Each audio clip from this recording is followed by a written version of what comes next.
ओम नमः शिवाय। हर हर महादेव। जय शिव शंभू। आज का जो ये वीडियो है ना, आप सभी लोगों के लिए बहुत ही ज्यादा खास और विशेष होने वाला है। कल के दिन है रविवार का दिन और इस बार रविवार को पड़ रही है विवाह पंचमी का दिन। ये जो विवाह पंचमी का दिन होता है ना, भगवान श्री रामा और माता सीता के विवाह वर्षगांठ के रूप में मनाया जाता है। इसी दिन इनका विवाह हुआ था और इस दिन बहुत ही शुभ और खास संयोग भी बन रहे हैं। इसी दिन पर नाग दीपावली के नाम भी जाना जाता है। तो विवाह पंचमी और नाग दीपावली का जो ये संयोग बना हुआ है ना, आपकी जो भी धन की समस्या होगा, परिवार के अंदर व्यापार अच्छा नहीं चल रहा, नौकरी नहीं लग रही है।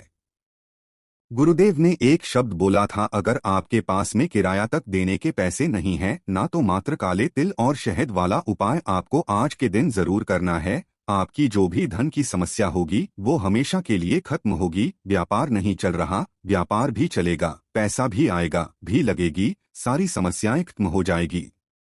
पूज्य गुरु जी की कथा से सुनकर के और समझकर के पूरे उपाय को बड़े ही विस्तार से बताऊंगा, परंतु उससे पहले आप सबसे एक छोटी सी प्रार्थना की। जो लोग पहली बार आए हैं, चैनल को सब्सक्राइब जरूर कीजिएगा और वीडियो को लाइक करके देव आदि देव महादेव जी का कोई सा भी प्यारा नाम कमेंट बॉक्स में लिखना मत भूलिएगा। इस पूरे वीडियो के अंदर हम लोग 3 महा उपायों के बारे में बात करेंगे जो कि कल के दिन बहुत ही विशेष रूप से किए जाते हैं।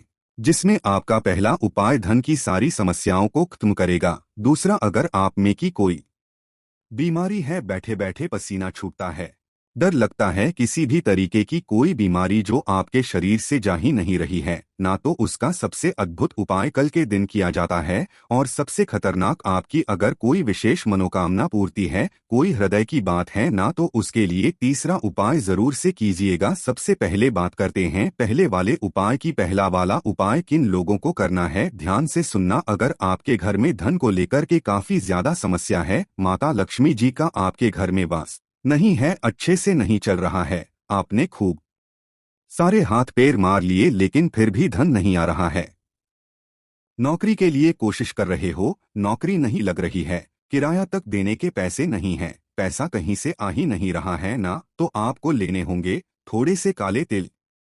चुटकी भर काले तिल लेना मात्र, इससे ज्यादा नहीं लेना है। गुरुदेव ने कोई संख्या फिक्स नहीं बताई है। और इसी तरीके से आपको लेना होगा थोड़ा सा शहद। देखिए, ये जो शहद होता है ना, आपके जीवन में आ रही जो भी बाधाएं हैं, धन क्यों नहीं आ रहा, आपके जीवन में बाधाओं की काट करता है, तो शहद लेना है, काले तिल लेने हैं। और माता लक्ष्मी जी का जो सबसे पसंदीदा है वो है कमल गट्टा। आपको कितने कमल गट्टे चाहिए? 5। ये चीज ध्यान रखना, 5 कमल गट्टे आपको गिन करके लेने हैं। और शहद जो आपको है 2 से 4 बूंदे ले लेना। 1 लोटा लेना है आपको शुद्ध जल। जल जो भरोगे इसके अंदर वो भरोगे अपने घर का शुद्ध जल और कहीं से भी नहीं। मंदिर का जल काम में मत लेना। जितनी भी आपने सामग्री ली है, थोड़े से तिल इसके अंदर अपना नाम और गोत्र बोल करके डाल देना। उसके पश्चात थोड़ा सा शहद इसके अंदर अपनी कामना कह करके डाल देना और माता लक्ष्मी जी से अपनी गुजारिश करते हुए कि हे माता लक्ष्मी जी, मेरी इस कामना को पूरा कीजिए। घर में जो भी धन की समस्या है उसे दूर कीजिए, कर्जा नहीं बढ़े, इस घर पर जो भी समस्या हो धन की, उन्हें हमेशा के लिए खत्म करने की प्रार्थना करके कवल गट्टे भी इसी के अंदर डाल दें। सारी सामग्री इसके अंदर डाल दी। अब इस लोटे को आपको अपने घर पे या अपने व्यापार स्थल में जिस जगह के लिए आप इस उपाय को पूरी जगह पर इस लोटे को लेकर के आपको दोनों हाथों में लेकर के घूम जाना है।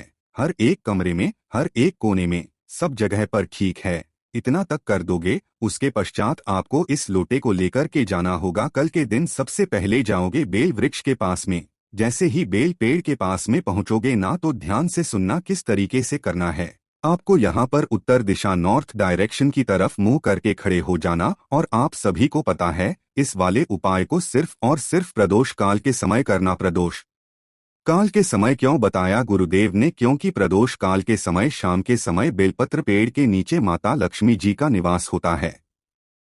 उनका एक अंश इसके नीचे विराजमान होता है।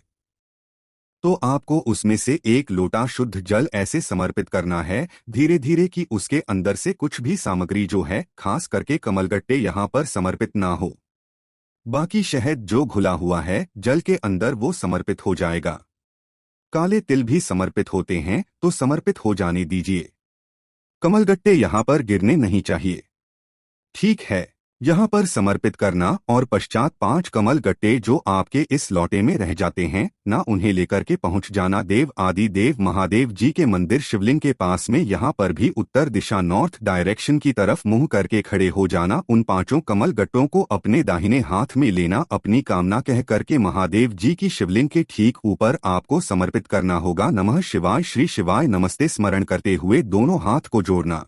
महादेव जी से कामना करना कि मेरे घर में पैसे को, धन को लेकर के काफी ज्यादा समस्याएं आ रही है। इन समस्याओं दिक्कतों को दूर कीजिए। आज के दिन मैं इस उपाय को कर रहा हूँ, मेरे लिए बस ये तोहफा दे दीजिए। छोटी सी जैसी कामना करनी है आपको कर लेना। और जो आपने 5 कमल गट्टे यहाँ पर आपको समर्पित किए हैं शिवलिंग के ठीक ऊपर, उसमें से एक कमल गट्टा उठा करके अपने घर पर लेकर के आना और घर के मंदिर में या फिर घर की तिजोरी में इसे रख देना। आपके घर में सदैव धन पड़ता हुआ रहेगा, आपके घर में धन की कमी नहीं होगी। पूज्य गुरु जी का बहुत अद्भुत और उपाय है, जरूर कीजिएगा। बात कर लेते हैं दूसरे वाले की। और ये वाला जो दूसरा उपाय है ना, हर एक परिवार में कोई ना कोई एक ऐसा सदस्य होता ही है जिससे घबराहट की समस्या थोड़ी सी क्या, बंद कमरे में रहेंगे पसीना छूटने लग जाएगा। कोई बीमारी है जो शरीर से खत्म होने का नाम ही नहीं ले रही है। उपाय कर करके वो लोग थक चुके हैं ना, तो एक छोटा सा उपाय कल के दिन जरूर करके देखिएगा। हालांकि इस वाले उपाय को करने का क्रम पूज्य गुरुजी ने बताया है कि आपको 7 दिन लगातार करना है। यानी कि पहले दिन जब आप उपाय करेंगे ना, तो उसके पश्चात ये लगातार 7 दिन तक करना है। लेकिन आपको मंदिर नहीं जाना है ही करना है। देखिए कैसे करना होगा। जो भी घबराहट का बीमार का जो भी व्यक्ति है ना, उसके लिए है ये वाला उपाय। ठीक देखिए, आपको लेने होंगे इस तरीके से गुड़ के टुकड़े। कितने? 7 गुड़ के टुकड़े ले लेना है ना, गिनकर के 7 छोटे छोटे गुड़ के टुकड़े लेना और 1 लोटा लेना है शुद्ध जल अपने घर का। इस वाले उपाय को उस घबराहट वाले व्यक्ति को जिसको पसीना छूटता है, बीमारियां है उनके शरीर में, उन्हें ही करना है। ठीक है ना, और कोई नहीं कर सकता। इसमें 1 लोटा शुद्ध जल अपने घर का भरेंगे और 7 गुड़ को लेकर के पहुंच जाना देव आदि देव महादेव जी के मंदिर शिवलिंग के पास में। उत्तर दिशा नॉर्थ डायरेक्शन की तरफ मुंह करके खड़े हो जाना। अब ध्यान से सुनिएगा आपको क्या करना है। सबसे पहले जो 7 गुण के टुकड़े लेकर के आए हो ना, एक एक करके यहाँ पर शिवलिंग के ऊपर आपको सभी को समर्पित कर देना है। 7 के 7 टुकड़ों को किनके नाम से जो नाम याद रखोगे ना, वो होता है माता धूमावती के नाम से। माता धूमावती के नाम से आपको यहाँ पर समर्पित करना है। और उसके पश्चात एक शुद्ध जल नमः शिवाय, श्री शिवाय नमस्ते का स्मरण करते हुए इन्हीं गुड़ की डलियों पर आपको समर्पित कर देना है। उसके पश्चात यहाँ पर नाम और गोत्र बोल करके अपनी कामना कहना और कामना कहने के पश्चात इन सभी 7 की 7 डलियों को उठा लेना और जो लोटा आपने लिया है ना, उस लोटे के अंदर डाल लेना। अब जब आप यहाँ पर उपाय करके मंदिर से बाहर निकलेंगे ना, तो चौखट पड़ेगी, तो शिवालय की चौखट पर बैठ कर के ही आपको एक गुड़ की डली तो वहीं पर खा लेनी है शिवलिंग को देखते हुए। बाकी की जो 6 डलियां हैं उन्हें लेकर के आप घर पर आ जाना और घर पर प्रत्येक दिन जैसे ही दूसरे दिन उठोगे ना, सुबह उठते ही घर की जो चौखट है ना, उस चौखट पर बैठकर के शिव जी का अगर कोई सा भी अंश आपके घर में है ना, उसे देखते हुए आपको एक डली डेली सुबह उठकर के आपके घर की चौखट पर बैठकर के खा लेनी है। 7 दिन के बाद में आपकी जो भी शारीरिक कष्ट बीमारियां होगी वो तो खत्म होगी ही होगी। साथ ही साथ जो डर लगने वाली बात थी, घबराहट जो थी ना, वो के लिए खत्म होगी। माता धूमावती के नाम से इस उपाय को किया जाता है, जरूर कीजिएगा। बात कर लेते हैं तीसरे वाले उपाय की। देखिए तीसरा वाला जो उपाय है ये होगा आपकी मनोकामना पूर्ति को लेकर के। आपके हृदय की बात कोई अधूरी है, आप चाहते हैं महादेव जी सुन नहीं रहे हैं, उन्हें सुनना चाहिए, आपकी कामना की पूर्ति करना चाहिए ना, तो एक छोटा सा उपाय करना, बेलपत्र की डंडी वाला उपाय। देखिए आपको क्या करना है, कल के दिन जाना है महादेव जी के मंदिर शिवलिंग के पास। सामान क्या क्या चाहिए? पहले आपको मात्र एक बेलपत्र चाहिए जो कहीं से भी खंडित ना हो। जितने भी व्यक्ति मेरे वीडियो को डेली देखते हैं ना, उन सभी को पता है कि खंडित बेलपत्र समर्पित नहीं होता है। नहीं भी हो तो शिवलिंग से उठा लेना, धोकर के काम में ले लेना। और इसी के साथ में आपको लेना है थोड़ा सा लाल चंदन।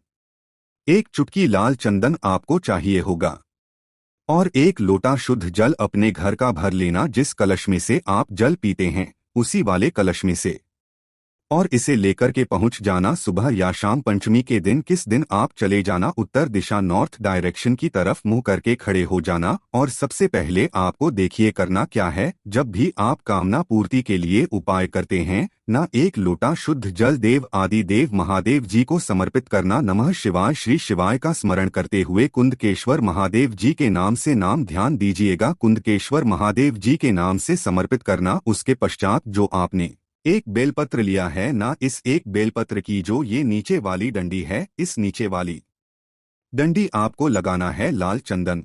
लाल चंदन है तो उस डंडी को इसके अंदर डुबो देना ताकि लाल चंदन अच्छे से नीचे वाली डंडी पर लग जाएगा। इस वाली डंडी पर, ठीक है ना। और एक एक बिंदी इन तीनों पत्तियों पर अंक का संबोधन लगाना है। पूज्य गुरुजी ने कहा अंक का संबोधन जो एक एक बिंदी आपको तीनों पत्तियों पर चिकने हिस्से की तरफ लगाना। इस वाली बेलपत्र को इस जगह से पकड़ना जो ये वाली डंडी मैंने आपको बताई है, यहाँ से पकड़ना। सबसे पहले माता अशोक सुंदरी के स्थान पर इस तरीके से होना है कि अंक का संबोधन नीचे की तरफ में रहे और डंडी रहे जलाधारी की तरफ में। यहाँ समर्पित करना अपना नाम और गोत्र बोल करके अपनी कामना कह करके इसी बेलपत्र को यहाँ से उठा करके शिवलिंग पर समर्पित कर देना। इसी क्रम में डंडी रहेगी जलाधारी की तरफ, बीच वाली पत्ती रहेगी आपकी तरफ और आपका मुख रहेगा उत्तर दिशा की तरफ। अपना दाहिना हाथ इस पर रख देना।